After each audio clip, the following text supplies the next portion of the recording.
And then we went to the National Federation Sportsmanship, It's Up to You campaign.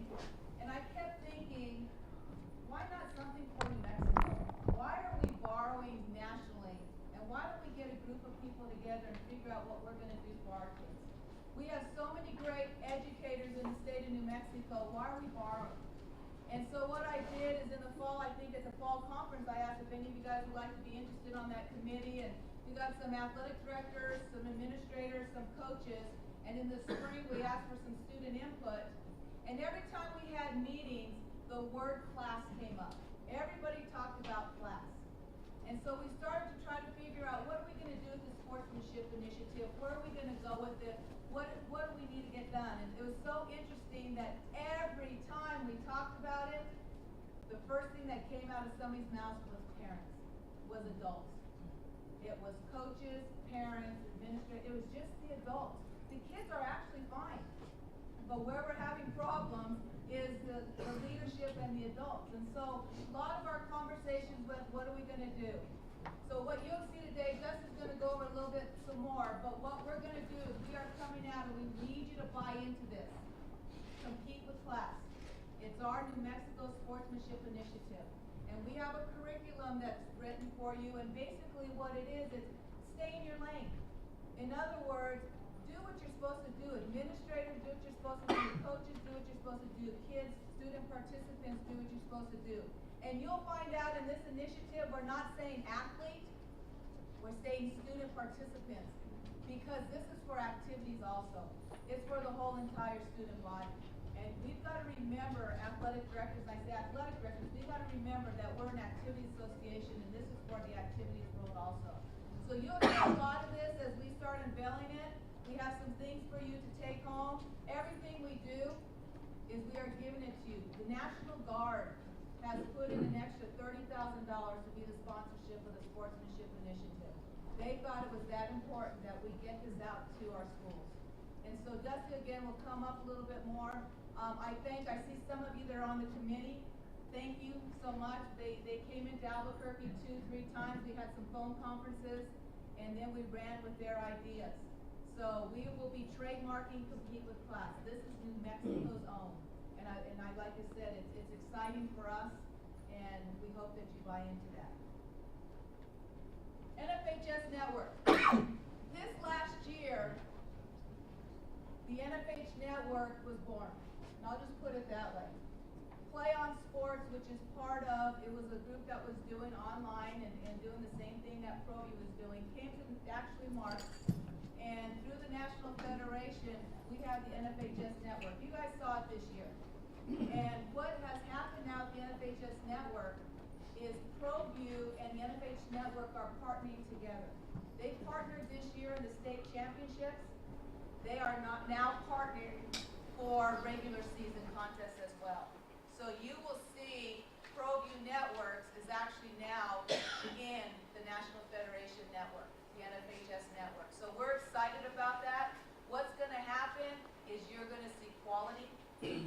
What the Federation Network is doing, I mean the quality of the product you're showing. And for all of you know, J.D. Healy used to run ProView Network, not run, but he worked for ProView Networks under Steve Davis. He now is working for the NFHS Network. So it's really interesting. We have Mark there, and now we have J.D. Healy there. So New Mexico is being well represented. We do a great job here. And in fact, New Mexico has been one of the top 10 states in the whole entire nation when it comes to NFHS Network. And that's on viewing, subscription, and everything else. So it's because of you guys and getting your parents out there. And you know, we've talked about, does it hurt our ticket sales? I don't think so. What it's allowing to do is allowing that grandparent or that person who's 5 hours, 6 hours away, or somebody in Iraq, or somebody across the nation to watch their kids, grandkids play. So it's an exciting time, and Mark, thank you for that also. Here's another thing that you've done for New Mexico. Spirit. I'm the spirit guru now, and I've been here for 2 years. I go in those meetings, and I'm like a fish out of water. I'm sitting there acting like I know what I'm doing, but actually it's doing real well. One thing about Spirit that I want you to know that we had a hard time with last year. Spirit coaches not only need to be licensed, coaching license, they need to be ACA certified. AA they have to go above and beyond what you do as normal coaches. And the reason for that is safety. The ACA certification is the safety when it comes to the pyramids, the tosses, and everything else like that. So make sure that they're ACA certified. What we're going to be doing this year is if they're not ACA certified, we're not going to be allowing them to come to the state championship as a coach. Is that sideline and competition?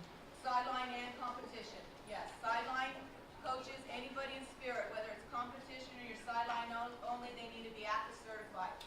Reason being, safety, liability is only going to help you in the long run. So Middle make sure school, you get that. middle school also? Yes. Yeah, because they're stunting. Middle schools are stunting, so I would say yes. NMA bylaw, we had a little change in seating and selection, not much, just a little bit of wording changes that you need to be aware of. Notice in here, NMA input is not in here anymore. Okay, we are going to strictly looking at the data that we receive. Finish in regular season district play, that is a little bit of a word change there. Before it said, or district tournament and against others, but it's finish in regular season district play, head to head. This was a word change, win against district champions regardless of class. That is a word change. Okay, so that would be part of it. This stays the same, this is the same, this is the same. Here is a change. Notice we have 6 criteria points. In the event that 3 criteria points against 3 criteria points, we will use a max prep rankings to break that tie. And when I say that, what we do, and I'll talk about this a little bit in the bylaws section, what we do, guys, is we go through and we basically make a check mark. Let's say we're comparing El Dorado versus La Cueva. We'll go in there and say, okay, where did they finish in regular season district? El Dorado finished first, La Cueva second, so El Dorado gets that criteria point. Head to head, did they play? And then we'll see who gets that criteria point. That is how we compare a team to another team. So we're not in there going, oh, I think they're better, and I think they're better. We are looking at data for the whole thing. If, anyway, it was Cloudcroft that I went to, they had a little bit of where were they seated, why were they seated where they were. And I went to Cloudcroft, and I did talk to their board of directors because they didn't understand it. And I sat down with them and showed them. And he did, the athletic director said to me, you know, I never knew you guys did that. They just thought we went in a room and kind of just decided where people were going to be. And that's not the case. So we do look at all the criteria points. The other thing, right here, this bylaw was eliminated by the vote of the board of directors through the commission. You can play your district opponent in the first round. So before, what we were doing, we were seeding, and then if we had districts against each other, we would have to flip-flop to make sure they're not playing each other. Now what the board of directors has voted on is that it will be a true seed based on our criteria points. So you could play a district champion in the first round. Another bylaw adjustment. Let me read this here. Okay, what this is basically saying is in class A and AA, a 9th grade student can go up and down. However, if a 9th grader is going to play at the middle school level, there needs to be a mutual agreement between the two schools. In 3A through 6A, 9th graders cannot play at the middle school level at all. Okay, so they are totally eliminated. I know we had a situation where there was some 9th grade C teams playing middle school teams. So if they're 3A through 6A, those 9th grade C teamers cannot play at a middle school level at all anymore. And that was voted on. The other thing, pre-competition practice requirement, that was changed also, not a big issue. You know how you need 5 days of practice? However, we were able to use athletic class as 5 days of practice if somebody was just coming in, if they were in athletic class 5 days. And the bylaw did say we could use PE class. The PE regulation has now been eliminated. If they're in athletic class If not, they have to be in athletic class or a normal practice in order to count the 5 days. Now I want to introduce you to Tyler Dunkel. Tyler Dunkel we just hired him. He's going to be coming on August 11th.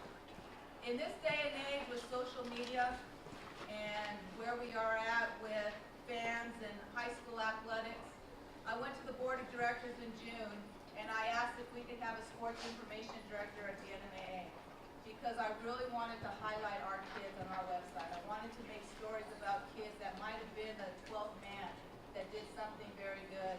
And so we had over 40 applicants for this position and we didn't even advertise. We went through the process, interviewed 15, then we came back with 4 finalists and we interviewed them again and again and again and again. So, and where we're at we're stealing Tyler from New Mexico State University. So I want you to welcome Tyler Dunkel to our staff.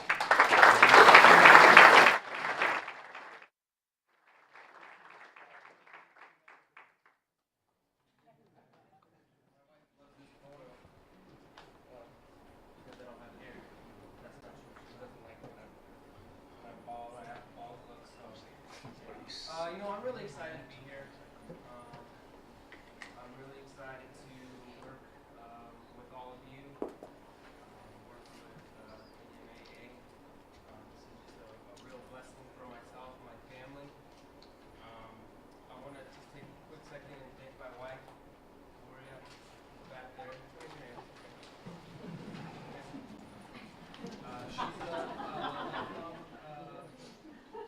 She's native of Las Cruces, and she's stuck by me and has said, let's move to Albuquerque. So I just want to say thank you to her. I want to thank Sally and the rest of the NMA staff for having me. I'm really looking forward to it. Really looking forward to getting to know all of you, your students, both on the student athlete side and on the activity side as well. Just a little about myself. I spent 14 years in New Mexico State. The last 10 of it, I was assistant athletic director of media relations. Before that, I was at the University of Kansas for a year as well. And then I was on my graduate at the University of Wyoming. Let's see. In some of my, just to give you a quick overview of some things that I'll be doing. I'm sure you're asking questions. Sports information director do. I think some of that's kind of still being outlined a little bit, but just to give you a quick idea, socially, I'll be wearing a couple different hats. One is the social media aspect with Facebook and Twitter. Social media has really changed the way we communicate, and I can bet you that most of your students in your schools are on social media, Facebook, Twitter, Instagram. Any social media platform that comes out every day. I try to keep up with it. It's hard, but I just feel we can take advantage of promoting your schools and activities, your sports activities, on a daily, weekly, monthly basis with that. And I'll put together some ideas and plans that we can do and share with you to see if we can try to make that happen on the social media platform. Also, the social media is a good way to keep your fans connected as well. Things that are happening, news, things like that. Max Press, I'll serve as the liaison for Max Press between coaches and ADs, similar to what Bill has done in the past. Feature stories. This is a big one. I'm going to be out around the state, in your schools, looking for stories on your students. Interesting stories. We have a lot of good kids, a lot of good students in this state that have good stories that need to be told. And that kind of stuff will be featured on the website. Try to put those also in some newspapers and things like that around the state as well. I'll be covering a little bit of some of the championship stuff, I'm sure. I'll also be involved with the NMAA website. Right now it's a lot of information. It's information driven. We're going to try to move a lot of that to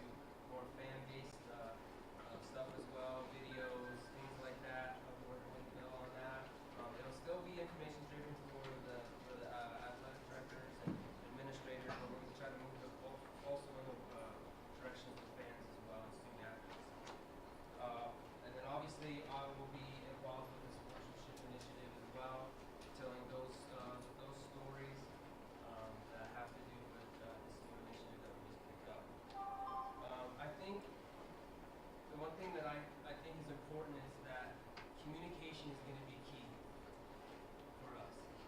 Okay? You're the ones that are in your schools. You're the ones that know your students the best. If there's a good story that's out there that you think needs to be told about a student, whether it's in sports or the activities part, let me know. I'll come down and talk to them. We'll write it. Okay?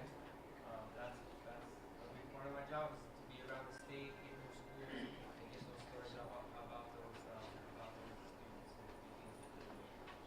I start August 11th. Again, I'm excited to be here. So I appreciate you giving me the time. And we'll see you sometime in the school year. All right? Thank you.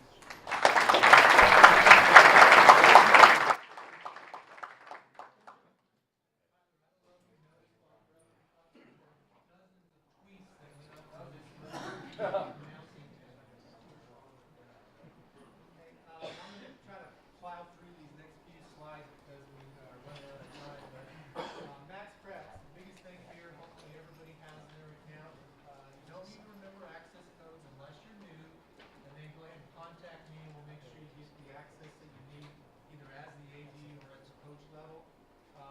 Please remember, I've been trying to do this all for the last school year. Toward the bottom part of the home page, I have the Max Preps support information. Their 800 toll-free number, and the coach support email address. So if you ever get in a bind and you can't get a hold of me or Tyler, make sure you refer to that on the NMA website. Deadlines. The first one, we need to point out again, this is all regarding using Max Preps. One of the first things we need to make sure you do is go in and identify your official voter so that we know who that is. Max Preps provides us by September 15th a listing of who's designated as the official voter for each of our member schools. In Max Preps, you do that in the school staff area, and you can only identify one person in there as the official voter at a time. Having said that, there's one thing I need to point out. For Alamogordo, Centennial, Chaparral, Cobre, Deming, Gadsden, Hatch, Hot Springs, Las Cruces, Mayfield, Oñate, Santa Teresa, Silver, and Socorro. You guys are currently having nominations for the positions of commission member and board member with the retirements of Lawrence Johnson and George DeFos. So please be sure you submit those nominations for anybody you think would be a good representative on the commission or the board. And those need to be back to us by 4 p.m. next Tuesday, August 5th. Next deadline, following the official voter by September 15th. Obviously, you have to have rosters and schedules for all of your fall sports online in Max Preps. And then throughout the year, all of your results have to be updated as well. Online rules clinics. This Friday, August 1st, we'll have the online rules clinics for all of the fall sports. They'll be available through August 31st.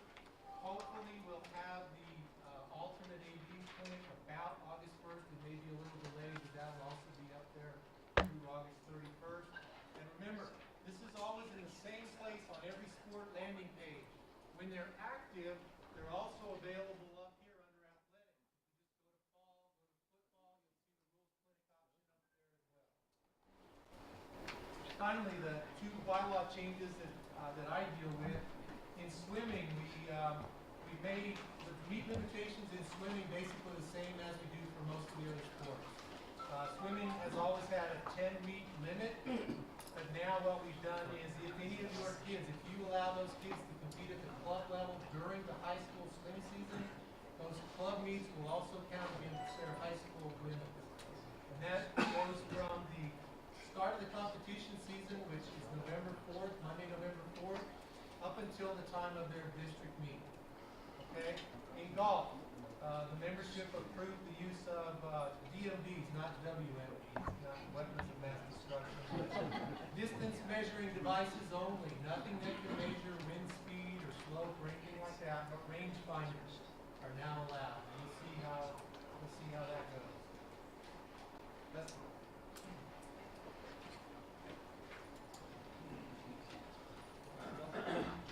All right, as Sally mentioned, I'm going to be dealing a lot with the Compete with Class Sportsmanship Initiative as far as the promotions go and as far as awards and recognition students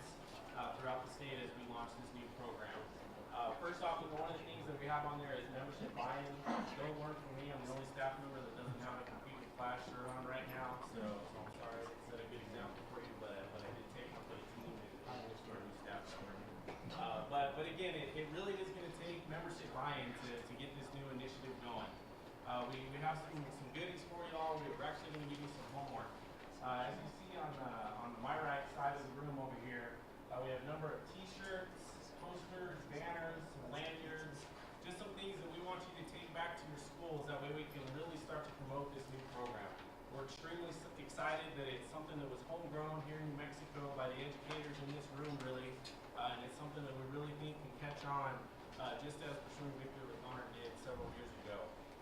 So again, really, we can't do it without your help.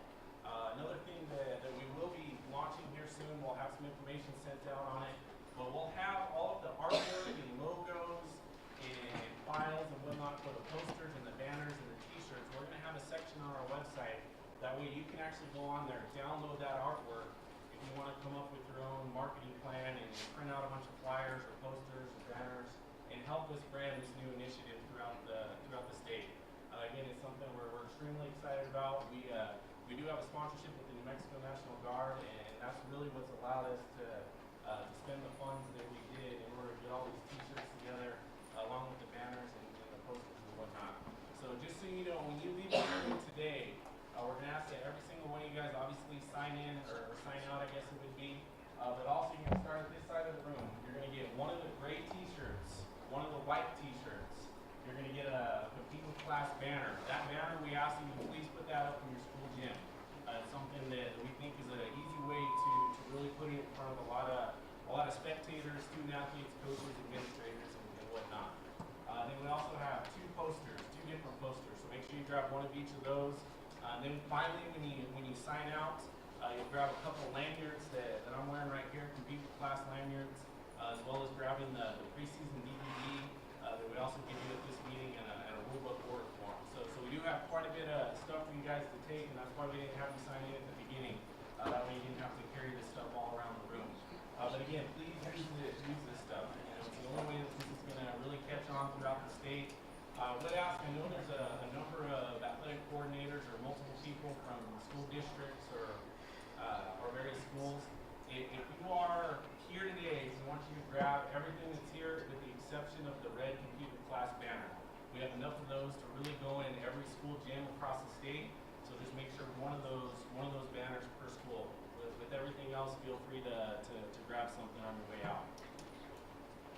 Again, some more ways that we're really going to promote this program are with recognition and awards. The first of which are MMA Foundation Compete with Class scholarships. We've had sportsmanship scholarships in the past. We are, of course, just changing those to the Compete with Class scholarships. So those will again be awarded at the state basketball tournament. We'll be sending out information on that as it gets a little closer. Also, something that we're really excited about. We've always had bonus points for the Directors Cup for schools that don't have ejections on a seasonal basis. So if you didn't have an ejection in the fall, you get 100 bonus points. Same thing for the winter and spring. So we're going to continue that. And this isn't quite finalized. We'll let you know exactly how it's going to come out. But now what we're going to do, if you have negative reports, if you have ejections, you're actually going to lose points towards the Directors Cup. You know, it's something that we've always rewarded those schools that are doing the right things and showing good character and good sportsmanship on the field or on the court. But now we're going to look at it on the other side too. If you have problems with ejections and whatnot, it is going to have an effect on your Directors Cup status for the following year. And then lastly, we do want to continuously recognize students throughout the state that are doing the right thing. And that's something that we really need your help with. Tyler will be doing a lot of this. He'll be contacting you. I'll be contacting you. We need to know what kids are doing the right thing out there. And again, one of the things we heard from our sportsmanship committee as we were meeting throughout the year was we need to highlight those good acts. It's always negative in the newspapers. All the things you see are negative. We need to highlight the good things going on. So with that, we need your help. We need your coach's help to start telling those stories.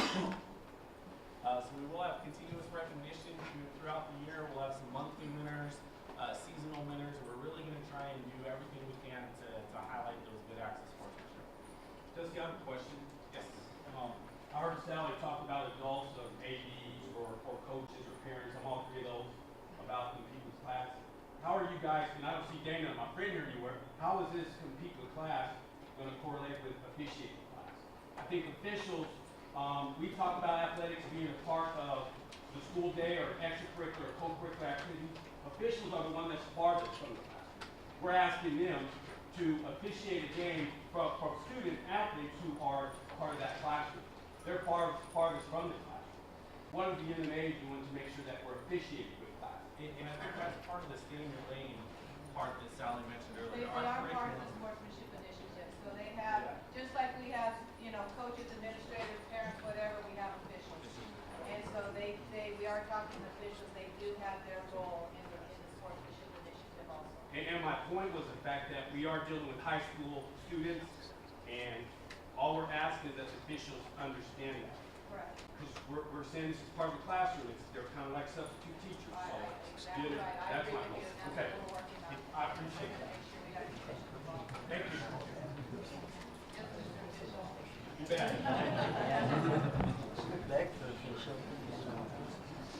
Alright, next, just to go over the bylaw changes, the sports that I oversee. First off, with football, you guys are probably aware of this already. We've already sent out a lot of information, but there are changes with regards to football practice this year. And that's mostly dealing with contact, full contact that's allowed on a weekly basis. I can't really see the red, so I apologize for that. Again, full contact is something described as football drills or live game simulations where live action occurs, live action contact at game speed where players execute full tackles at competitive pace, taking players to the ground. So those are the two important definitions to know. The changes we've made week one, it used to be where you had to be in helmets and shorts for 3 days, and then you could have full pads the rest of the 10 days that were needed before you could play a game. Now that's changed slightly. During week one, the first 2 days, helmets and shorts only. The next 2 days, helmets and shoulder pads only. And then the last 2 days of that first week, you could have full pads and go full contact, but with the exception that you could have a maximum of 30 minutes per player per week of full contact, or per day, I'm sorry. 30 minutes per player per day of full contact. There's week two.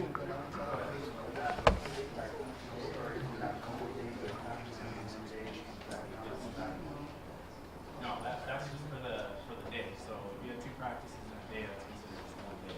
So you can still only get that 30 minutes per day if you have 2 separate practices. For weeks 2 and 3, that's changed to 120 minutes of full contact per week. Again, maximum of 30 minutes per player per day. Plus, you would also get an inter-squad or scrimmage that would not count for those 120 minutes. And then weeks 4 through the end of the season, 90 minutes of full contact, again 30 minutes per player per day, and that's something that will just go for the rest of the year. And again, please know that this policy right here was put together by football coaches and administrators. So it's not something that the NMAA put together. We got a group of coaches, seasoned coaches and ADs, and busted with the Coaches Association, and this is something that we felt was good for the state of New Mexico. There's some national trends. We talked at the NFHS even of having a blanket policy across the state when it comes to full contact in football. But we really wanted to be proactive and put something in place that we thought was good for our state. And again, I know there's going to be questions on this as we get rolling with the football season. Don't hesitate to call me or have a football coach call me. I've already got a lot of those phone calls as is. This one you can't read off. But a couple changes with regards to state football. First off, 8-man, now there's 8 qualifiers instead of 6. Hasn't done anything to the timing or the release of brackets or anything like that. We have more 8-man schools than we ever have, so we increased that up from 6 to 8. With Class 2A on the opposite end, we lost a lot of those schools, so we went from 6 qualifiers to 4 qualifiers. With that, brackets are still released at the same time, but the state championship game will be held 1 week earlier than normal. That happens to be November 14th and 15th this year. Then with regards to state baseball, there's no changes at all to Class 3A through 6A. Class A2A, in the past, they would play their quarterfinal game week number 45, which is a week earlier than the rest of the classifications. Now we're basically bringing all 8 teams to Albuquerque for the quarterfinals through the finals. So just a minor change there, really pushing their quarterfinal back 1 week. And again, just a reminder, we will have our mandatory fall athletic directors meeting, the 2014 NMAA and NMADA Leadership Conference. That'll be October 12th and 14th. So put that in your calendars. It will be again held at the Marriott Pyramid. And we'll of course be sending out information on that as it gets closer. And just a reminder, I am still the Director of Corporate Development for the office. We have a number of corporate sponsors that are out there that are trying to do things for our member schools, whether it's hotels or restaurants, just really trying to do whatever they can to offer discounts and specials to our membership. We have a lot that have been with us for 5, 10, even 15 years, so please remember those sponsors when you're out there traveling for various events throughout the year. We'll be sending out information. There's information in the back to school packet of all those sponsors that are still on board with the NMAA for this year. Sally already mentioned the NFHS Network and also Graphic Connections, our official souvenir vendor for our state championship apparel. And now I'm going to pitch it for Dana, who couldn't be here today. She's at the National Officials Summit that's going on down the road. She just wanted to remind everyone that all officials, whether it's junior high, middle school, C-team, varsity, sub-varsity, all officials must be registered with the NMOA. So it doesn't matter what level, if it is an NMAA sanctioned event, they do have to use registered officials. And lastly, as you know, we've used the Arbiter for a number of years with football and basketball for all of our officials' assignments. That's something that we're excited to branch out and use the Arbiter with all of our team sports now. So volleyball, soccer, football, basketball, baseball, softball. I'm not sure if I'm forgetting any there, but all those sports we will be using Arbiter to assign officials across the state. So if you have questions on that, or if you need help getting that account set up, just contact Dana Pappas in our office and she'll get you all squared away.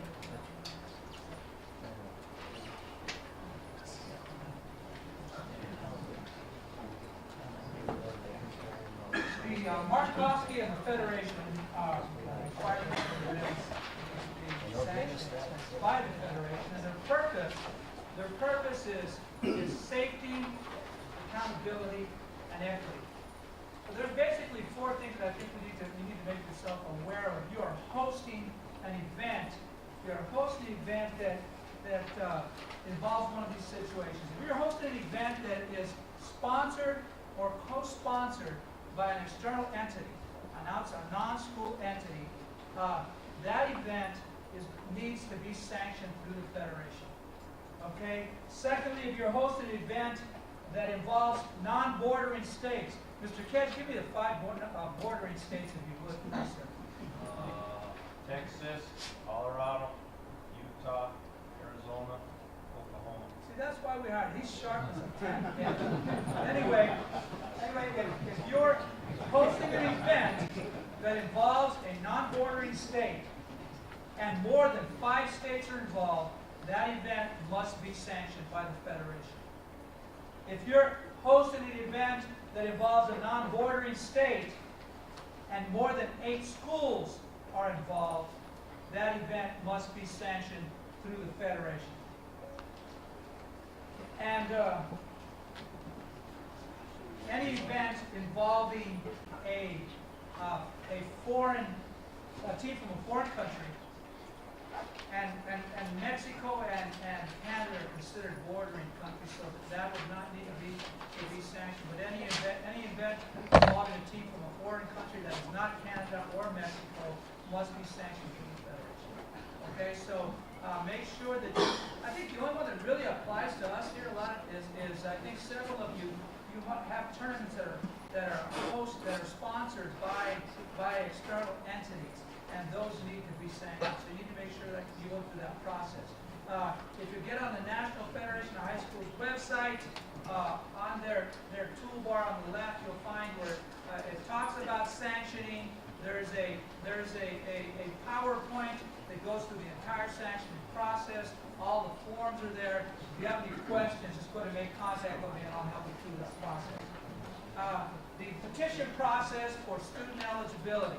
Now, I know we have a lot of new athletic directors, and it's just a process that you're going to have to learn. Those of you that have been involved for quite some time, some of you do a fabulous job, and some of you, and if we were, I guess as an educational entity, I'll just say that you are a school in need of improvement. Okay?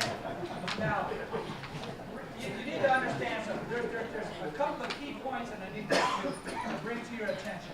If a kid has been in your school for less than 180 school days, or 365 days, and is planning on participating at the varsity level, that kid must be petitioned. Okay, let me give you an example.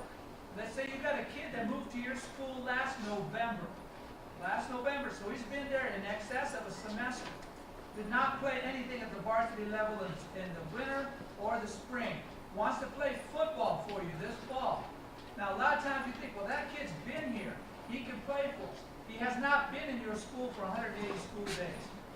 So that kid must be petitioned, only if they're gonna participate at the varsity level, okay?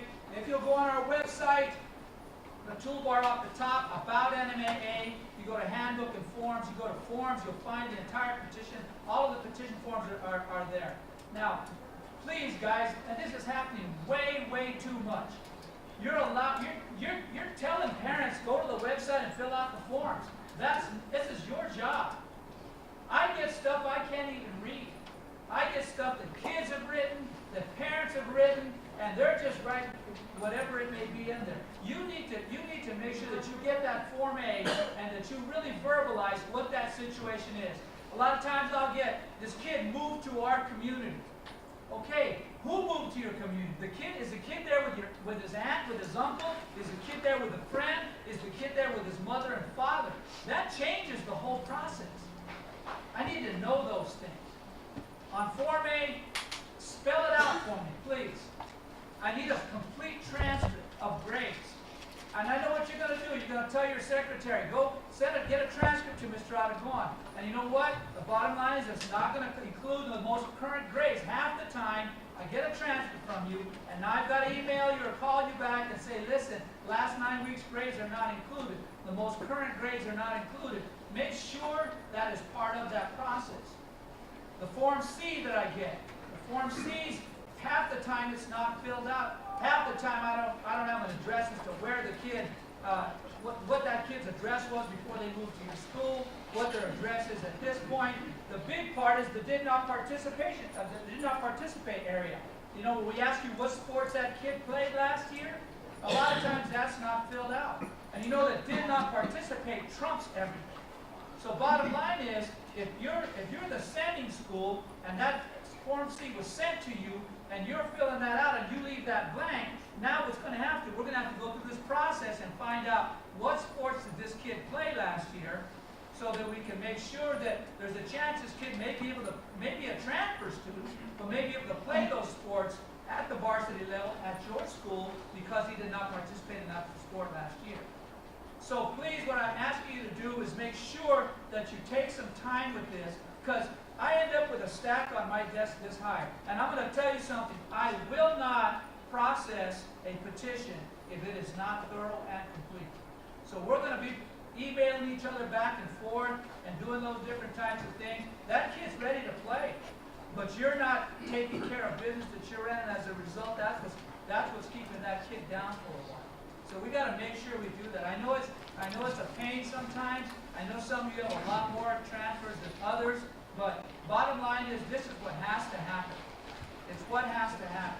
And finally, on a residential transfer, I need either a purchase agreement, a home purchase agreement, and I don't need all 45 pages of that purchase agreement. I just need something that's going to show me when that home was purchased, where it was purchased, and it's signed off on by the parent. That's all I need. On a rental, I must have a 12-month. Don't send me a 6-month, because we're going to have to go back and get this thing done again. I must have a rental agreement that is for 12 months minimum. Okay? I guarantee you, you get that to me, I will turn that around in 24 hours. Guaranteed. All right?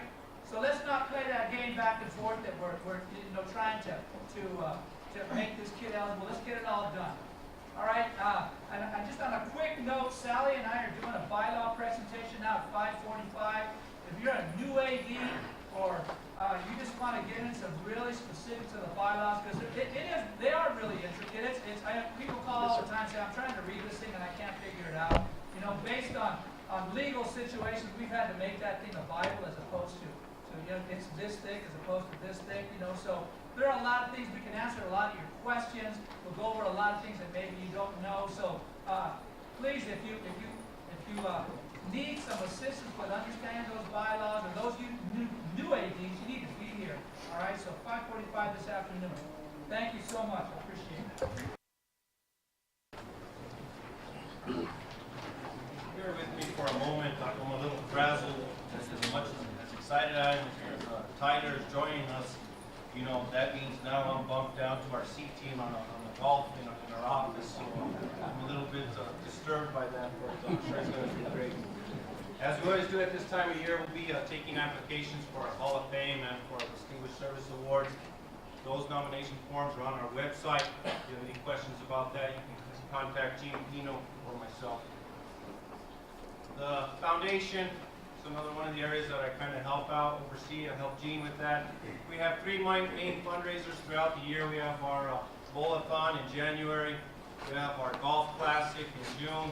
And this Saturday, we have our second annual fun run walk, Kids K. And we're just looking for a little bit more buy-in from you guys, whether you participate in those events or you can send that information on to your coaches, community members, because really the funds that we generate at these fundraisers, they go right back to your students. Over the last 10 years, we've had students represented from over 75 different schools. So if we could raise a little bit more money, that would help us out. We do have a junior high committee. We have 2 representatives from each region.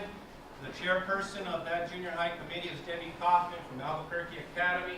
If you have any questions about junior high athletics or activities, you can always call me and ask me, or you can get with those people in your region. If there's any issues, members playing non-members team in basketball, schools like that, situations like that, just let us know and we'll take care of it. Let me highlight a couple things. Ejections, those incident reports, they come to me. I contact you. On the second ejection, remember if that kid or that coach is ejected for a second time, we will require the athlete, the coach, and the AD to come into a meeting with Sally Marcus, and I'll be contacting you and see what date, what time, those type of things that you could come in. What's new this year is the third ejection. This past referenda. If you have a student that was ejected 3 times in 1 year, they're going to have to sit out a full calendar year. Full calendar year. Yes? Be sure that it's not just one sport. That's correct. If the kid got 2 ejections in football, that same kid went and played basketball, got ejected, he's done for a full calendar year. And you would still have to meet with Sally Marcus. Another thing that's in our bylaws and we haven't done as much as we should have, and we do plan on doing it, there is a $250 fine for multiple ejections. So if you have multiple ejections in football, any sport, we'll be contacting you and say, hey, you already have 3. You got 3 kids that are ejected so far in football. Of course, we'll probably bring you in for a meeting and you will be subject to those fines. Do you need any other things about the ejections? 7.7.2. Scott. Go over some sports medicine stuff real quick when I actually jump ahead.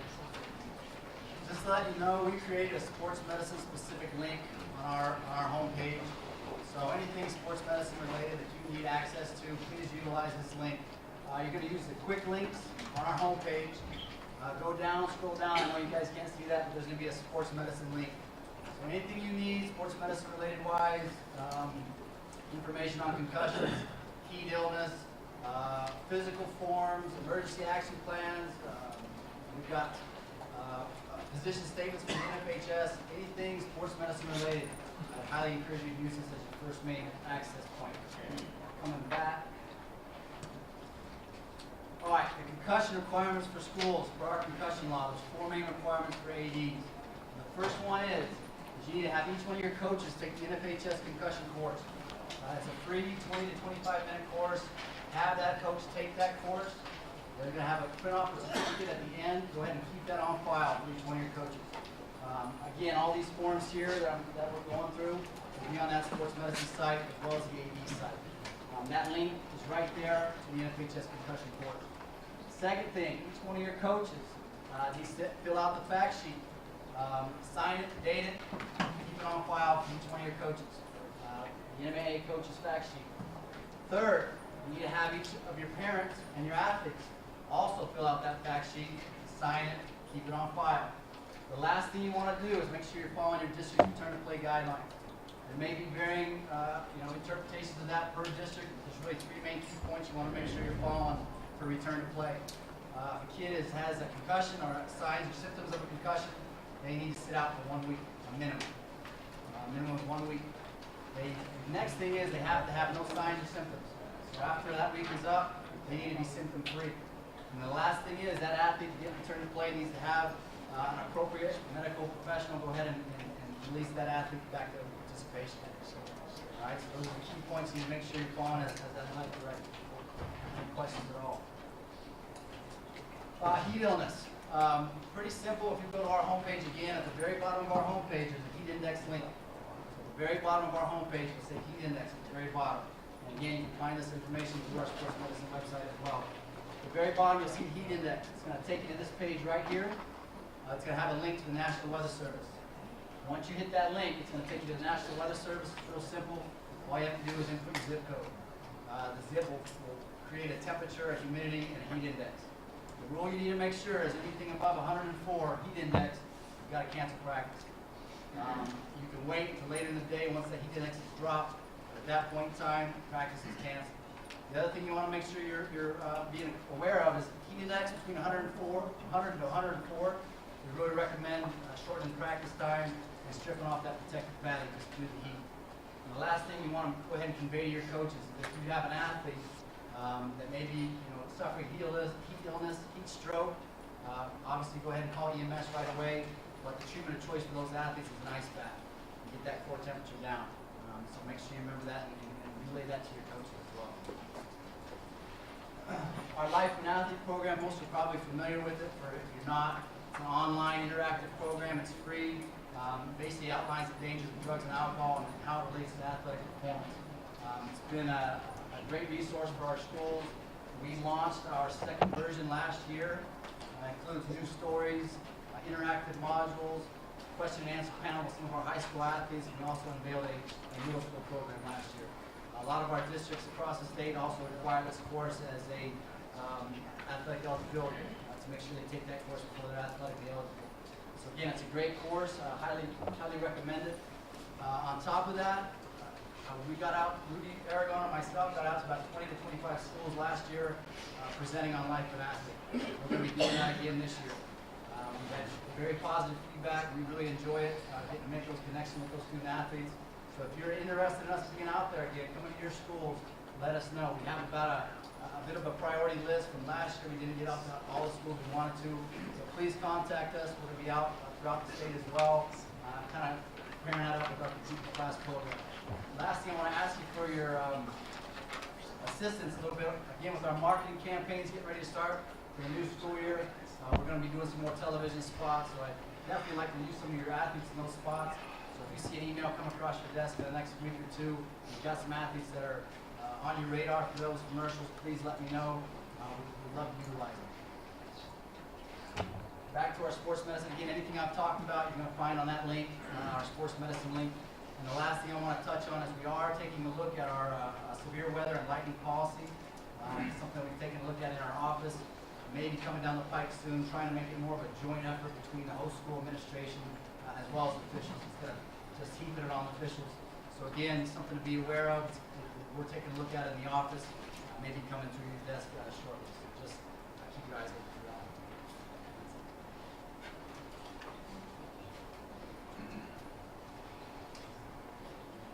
Hi, I'm Scott Evans, and I'm the #1 player on the Super Seniors golf team. All right, I have a few things, and since I'm on the Super Seniors team, I'm going to use a few notes.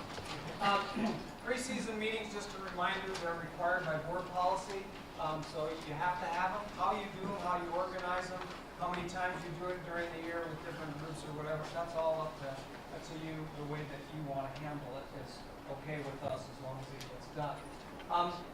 We have, in conjunction with the Compete with Class initiative, we have developed a CD that has a PowerPoint for you. They're on the counter over there, so they'll be one of the things that you snag on your way out this afternoon from this meeting. And there are 15 slides on PowerPoint slides on that CD. And what we tried to do was to make it follow the agenda, and this form and the sample agenda are in the back to school packet on the website, and they're also in the form section on the website. The PowerPoint on the CD has not a lot of text. It just in terms of the agenda that would be generic that you would use. Okay, it kind of follows the same kinds of topics. But there are 5 slides on there that are unique to the Compete with Class initiative.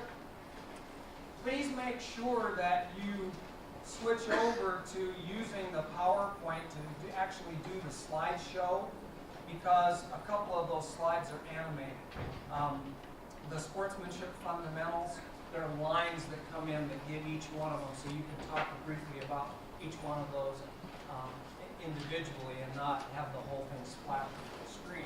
There's another animation slide in there that has roles, so it gives just a couple of key phrases regarding, you know, what's the student athlete's job, what's the parent's job, the coach's job, that kind of thing. So that's what that's all about.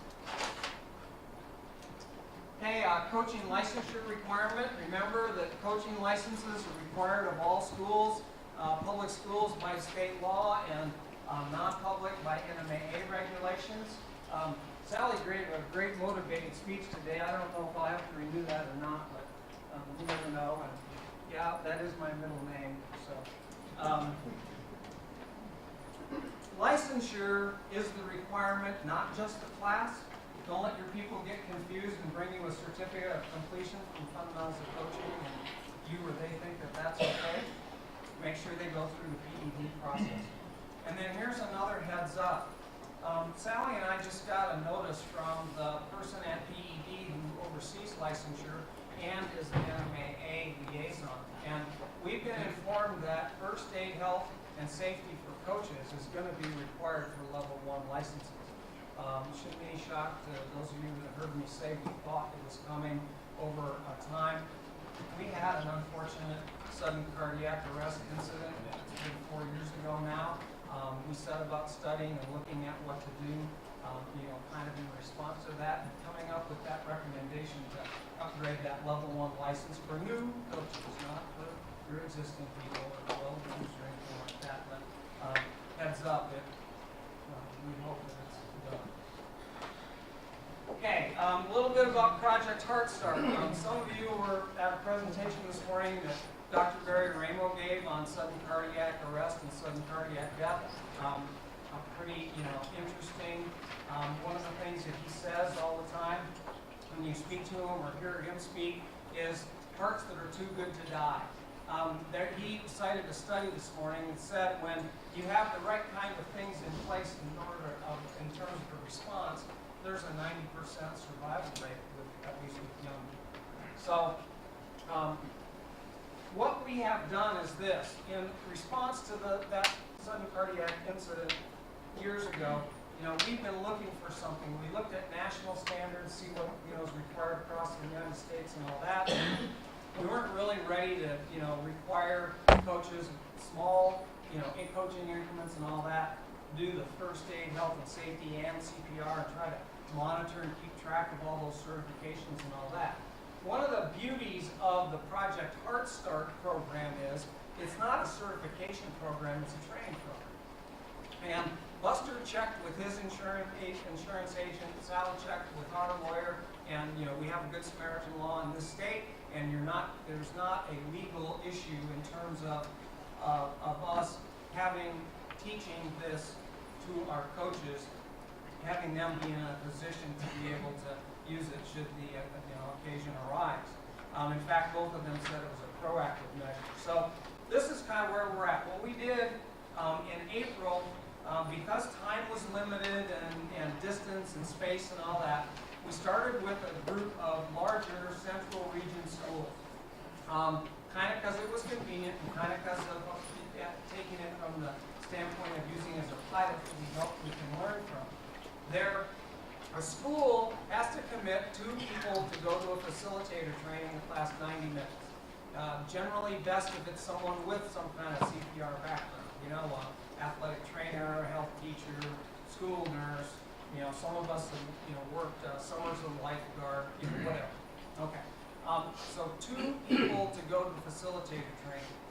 We also ask these larger schools to put up $300 to purchase 12 CPR mannequins.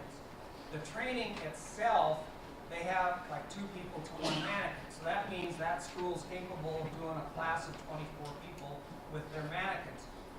The NMAA is supporting this effort by buying for the school a $200 AED training module that's also a part of this course.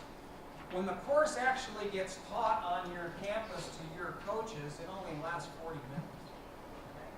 So, and it's, you know, it's not a certification program, but it is a training program. Our plan, our hope is that we will, in the spring of this coming school year, we'll set up some regional things around the state and then invite you to participate and set them up so you don't have to travel as far. And you know, for a few $100 investment, you'll have your own self-sustaining training module that you can use to keep your coaches regular basis updated. There's no, you know, standard that says it has to be once every year, once every 2 years, or whatever. But if it's only 40 minutes, you know, what's the big deal? I've been around for 4 decades in this business, and as I proceeded through all of this, I kept looking for, you know, where's the stumbling block? Where's the thing that says we can't do it or it doesn't make any sense? And found it. Okay, last item of mine, we will be having a general meeting of the Athletic Directors Association starting here at 4:45. So when we finish the MMA portion and you get all your goodies, you can take them back to your intake your car, set it aside in the corner or whatever. And our new president, Cooper Henderson, will be presiding at 4:45 for a general business meeting. Also, AD's Association regular full memberships are $40. The board voted to add a special membership this coming year for, you know, if you have somebody at your school that helps, you know, with events or is kind of an aspiring AD, if there's a paid membership from your school, then you can also get an assistant person for $20 only. And if you have an administrative assistant who's really wired in, and, you know, really exposure to all of our communications and all that would be helpful, they're welcome to be a member of the class. So with that, I'll introduce Mr. Clark.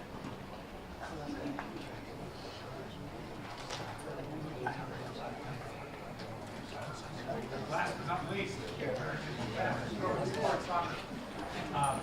One bylaw change this year was through the full referendum process, and that's we're moving back to ties in regular season and district competitions, actually excluding tournaments. So at the end of 80 minutes of regulation time and 10 minutes of victory overtime, the games will end in a tie. If you host a regular season tournament, you can use the same format that we used in prior years with a shootout to follow the overtime periods. Okay. State tournament will be same format as we always have, which is shootouts, except for the finals where we go to 4 overtime periods. So we're back to ties. Max preps will junior varsity games still regulation 80 minutes, games end at the end of 80 minutes. So all sub varsity games with varsity contests ending in a tie after those 2 7-victory time periods. Max preps will be adjusted to reflect those ties, so you'll be able to enter the results of ties on max preps. The polling process through max preps will also adjust, and because they do it in many states that account for ties. So basically a tie against a team that's ranked higher is a good event. A tie against a team that's ranked below you ends up hurting you in your rankings. Okay, so your formula adjusts to reflect ties. The second, which is an administrative change here, a scorebook requirement this year. So when you pick up your rule book and scorebook orders in the back, make sure you get some soccer scorebooks. This was generated for a couple of reasons. First and foremost, that our rule that a student athlete in a JV varsity combination, they only play they play a maximum of 3 halves. We had some significant allegations this last year of violations of that 3 halves rule. That's a safety issue for kids, and we want to make sure we don't have kids out there for 2 full 80-minute soccer games back to back. So the rules in place, but we had no basis to, and we had some significant situations last year involving teams in district contests where the allegation was that they had played in a junior varsity match, a full game in a varsity match. We had no way to be able to verify that. So the scorebook scorer to be there, but you do need to keep a book. It can be kept by an assistant coach, student manager, and what have you, and it's an important role, in soccer this year that book be kept accurately. So it's rosters in, tabs played, so recording the players as they enter the field, obviously keeping score, and then the second function is keeping track of cards that are issued. That was the second discrepancy that I referred to, where we had issues with the card reports that we were getting from officials, and when the coaches' recollections were in terms of who those cards were issued to and what types of cards were issued. So the officials would be asked to sign off on that book, verify that along with the coach at the conclusion of the game. So that's the second administrative change.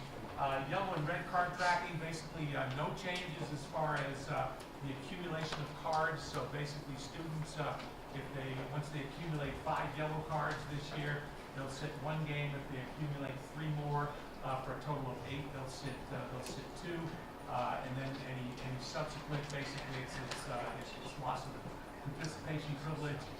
There's the team accumulation as well, so teams accumulate 24 yellow and reds combined. They come in and have a meeting with Sally. They have 32 total cards, reds and yellows combined, are subject to disqualification basically as a program. What is going to change this year, and one of the things that's unique to soccer, and Mark and I were kind of chuckling when Rudy was talking about style points for good sportsmanship, is soccer really leads the way, and a lot of it is because of the way the rules are structured. So one of the things that we've looked at this year is for certain infractions in soccer, for example, denying an obvious goal scoring opportunity in the penalty area, where a defender may be in the penalty area and touches the ball, which is a disqualification, a red card from that game immediately if the goal is not scored. By our rule 7.72, they sit a second contest. Okay, that's going to change this year for those types of offenses. The player will become eligible for the next immediate game for that type of offense. Likewise, for the 2 yellow rule, which disqualifies the player upon receiving a yellow card in a match, for certain offenses which are no more than common foul, for example, in the sport of basketball, if it's something like persistent infringement in soccer, where they accumulate 2 of those cards during a game, they'll be disqualified for that game under the soccer rule. More likely than not, they will be eligible to play in the next contest. So the way that will work is that those cards will come to us by the officials, and then I'll be working with Chris in our office. In most cases, the AD, where the player is given 2 yellows, we may not even be aware of that. When you get it from the officials, we will communicate with you what, if any, subsequent penalty there would be. So one of the things we're really trying to emphasize is we really want to cut down on the dissent. We've got a lot of dissent cards being issued. We've got a lot of profane language cards being issued. Those are really concerning. Those will carry subsequent game penalties. We've also got a lot of flagrant rough play red cards being given. Those will continue to carry restricted penalties. Those are our soccer changes. That's the last. Hi, I'm Sharon Kessler Schwaner, and basically I just have one slide and some deadline reminders. Any financial forms that come to the NMAA, football and basketball, so there are no other sports that require financial reporting to the office. If you have any questions, please don't hesitate to contact me. These forms are in Excel format. They are on the website. All you have to do is fill in the blanks, and it will calculate everything for you. So where I get errors and mistakes is when I get reports that are handwritten and people are just calculating incorrectly. So if you have any questions, please don't hesitate. The other 2 things, last week I sent out past due invoices to athletic directors. So if you have not received a letter or we don't have any, I do have copies of those with me. They were supposed to be paid by June 30th. So if you did receive those, please let me know next week or whenever you get back to your office as to how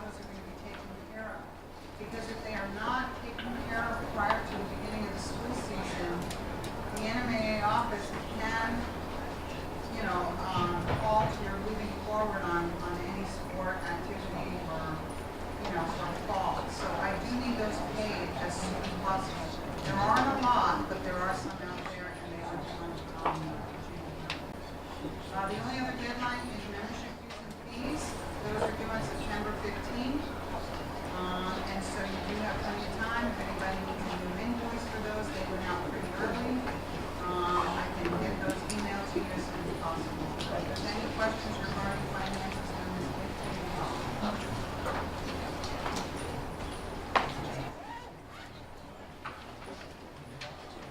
Okay, that actually wraps it up, but before you leave, make sure that you do sign in. We have 4 books. You can sign in on any of those 4 books. Also, make sure to get your complete class games as well.